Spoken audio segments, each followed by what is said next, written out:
हाथ में जो घड़ी है 15 लाख रुपए का, कपड़े जो पहनती है 1.5 लाख रुपए का ब्रांडेड गाड़ी, जिससे चलती हैं लगभग 2.5 करोड़ रुपए का। ये है जया किशोरी। अब क्या ही कहें इनको, साध्वी, कथावाचक या मॉडर्न कंट्रोवर्सी साध्वी, या 2,45,000 रुपए की बैग की मालकिन। अब ये एयरपोर्ट पर तो एकदम वाइट सादे कपड़ों में पहुंची, लेकिन भाई साहब पब्लिक को इनका क्रिश्चियन डायर ब्रांड का हैंडबैग दिख गया, जिसकी कीमत 2 लाख रुपए से ऊपर बताया जा रहा है। भैया ये दुनिया ना एकदम उटपटंगा है।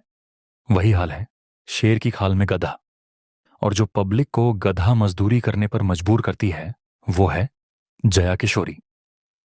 इनका ये वीडियो देखिए। ऐसा क्यों है कि जंगलों में, पहाड़ों में तप करने वाले ऋषिगण बिना सांसारिक चीजों के भी। मेरी इनसे इसलिए नहीं जल रही कि भैया इन्होंने 2 लाख का बैग खरीदा है। अरे भाई ये एक कथावाचक है और जीव हत्या पाप है। और इनका बैग जो बना है वो सॉफ्ट लेदर से बना होता है, जो बछड़े के चमड़े से बनता है। अब जया किशोरी का कहना है कि इन्होंने बैग को कस्टमाइज करवाया है, तो चलो देख लेते हैं कितनी सच्चाई है। वो एक कस्टमाइज बैग है, और कस्टमाइज का मतलब कि आप अपनी मर्जी से बनवाते हैं, इसलिए मेरा नाम तक लिखा हुआ है उसमें कि मैंने अपना नाम, कि वो एक कस्टमाइज बैग है, उसमें कहीं से भी कोई लेदर नहीं है। अरे मुझे चक्कर आने लग गया अब। ये रहा भैया, इसमें बस नाम और कलर कस्टमाइज होता है, सुना था, लेकिन मेरे में ये भी ऑप्शन नहीं आ रहा। और साफ साफ कंपनी ने कहा है मेरे प्रोडक्ट लेदर के हैं, कहां से कहेंगे कि मेरा बैग चमड़े का नहीं है। एकदम इन्होंने वक्त बदल दिया, जज्बात बदल दिए, जिंदगी बदल दी। दीदी पब्लिक है, सब जानती है। दीदी एक कथा कहने के 10 लाख तक लेती है। इनका ऑफिशियल वेबसाइट है, बकायदा जीमेल और फोन नंबर भी है। ये तो बिजनेस हुआ, फिर ये भगवान के नाम पर गोरख धंधा हुआ। फिर इनके जैसे कई हैं जो भगवान के कंधे पर रखकर बंदूक चलाते हैं। जब तक अंधविश्वास रहेगा इन जैसे लोगों का दुकान चलेगा। ये जो इनके पास पैसे हैं किसके हैं? हम और आपके हैं।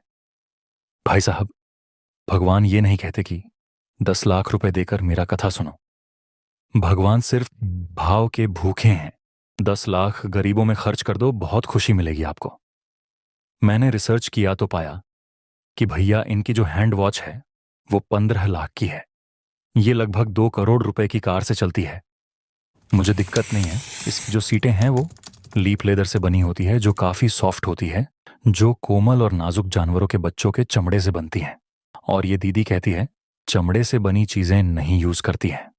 इतने रुपए कथा बांचकर कमाया और सरकार को कोई टैक्स भी नहीं देना।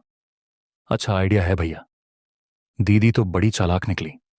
और तो और बिना ब्रांड के कोई चीज नहीं है रखती है अपने पास। भैया एप्पल का कोई भी फोन लॉन्च होने से पहले इनको चाहिए। नहीं, मुझे फोन्स का बहुत शौक है। अच्छा, हाँ जी, कारों का नहीं। जरा बढ़िया से देवी जी 2-3 फोन बताइए जो।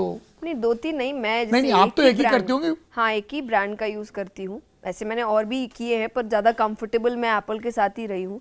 पर मुझे हर नए, मतलब जो नया निकलेगा मुझे चाहिए अभी क्योंकि दीदी को एप्पल का फोन चलाकर कंफर्टेबल फील होता है, और हम जैसे लोगों को किसी भी कंपनी के फोन के साथ कंफर्टेबल होना पड़ता है, क्योंकि हमारे पास पैसे ही नहीं होते।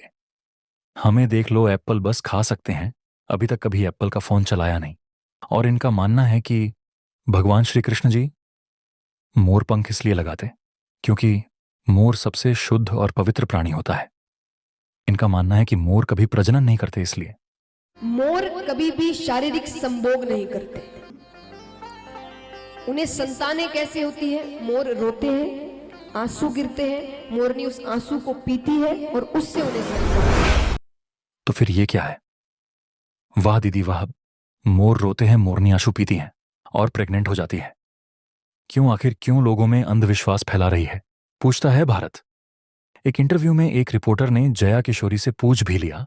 अपने एक कथा में कहा था कि मोर प्रजनन नहीं करते, जिसमें आप कह रही हैं कि मोर और मोरनी कभी शारीरिक संभोग नहीं करते। आप सोच रहे होंगे फिर मोरनी की संतान कैसी होती है, मोर के आंसुओं को पीकर गर्भ धारण करती है। ये मोर मोरनी वाले, पर ये असल में तो ऐसा नहीं होता है। कि आप मेरी बात पे भी आंख बंद करके भरोसा मत करिए, अपना रिसर्च आप खुद करिए। देखा आपने, दीदी ने साफ साफ कह दिया, आप मेरे बातों पर क्यों यकीन करते हैं, खुद रिसर्च करिए।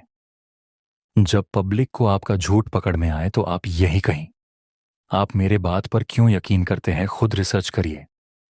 ये तो वही बात हुई क्लास में। टीचर जब बच्चों को गलत सही पढ़ाए और जब बच्चों को पता चले कि मैडम गलत तरीके से पढ़ा रही है तो टीचर बोले, मेरे बातों पर क्यों यकीन करते हो, खुद रिसर्च करके पढ़ो। इस पर तो आपको राष्ट्रपति पुरस्कार से सम्मानित किया जाना चाहिए। दीदी अपने कथा में कहती हैं, पैसा मोह माया है, भगवान का ध्यान करो, समृद्धि मिलेगी। दीदी जी अगर ये नहीं कहेंगी तो फंडिंग कहां से मिलेगी? दीदी तो मोटा पैसा काट रही है। अब ये बयान क्यों है सुनो कि दीदी का। जंगलों में पहाड़ों में तप करने वाले ऋषिगण बिना सांसारिक चीजों के भी। अब दीदी आपको हम बोले तो बोले क्या? हमें लगता है गिरगिट भी आपसे पूछकर रंग बदलता होगा कि दीदी पीला हो जाऊं कि नीला। ऐसे लोगों को मोटिवेट हम कर रहे हैं कि आओ भाई आओ, बहुत पैसा है। अपॉइंटमेंट लेते हैं इनकी कि आओ कथा कहो महाराज। पैसा बोरा भर है, पैसे की दिक्कत तनिक भर न की हो। भैया भगवान को मानो, भगवान दिल में बसते हैं। गांव में शहर में इनसे अच्छे अच्छे कथावाचक मिल जाएंगे जो शायद थोड़े से अनाज और कुछ चंद पैसे या बिना पैसे के कथा सुना देते हैं। लेकिन नहीं, हमें तो फेमस लोगों से कथा सुनना है। तो उठो, जागो और अंधविश्वास को दूर करो, जागरूक बनो। हम ऐसे ही जेन्युइन कंटेंट लाते रहते हैं। दोस्तों, आपको मेरा वीडियो अच्छा लगा हो तो एक बार प्रेम से बोलो जय श्री राधे राधे और चैनल को सब्सक्राइब करें, बेल आइकॉन को दबा दे जिससे सबसे पहले खबर आप तक पहुंचे। जय श्री राम।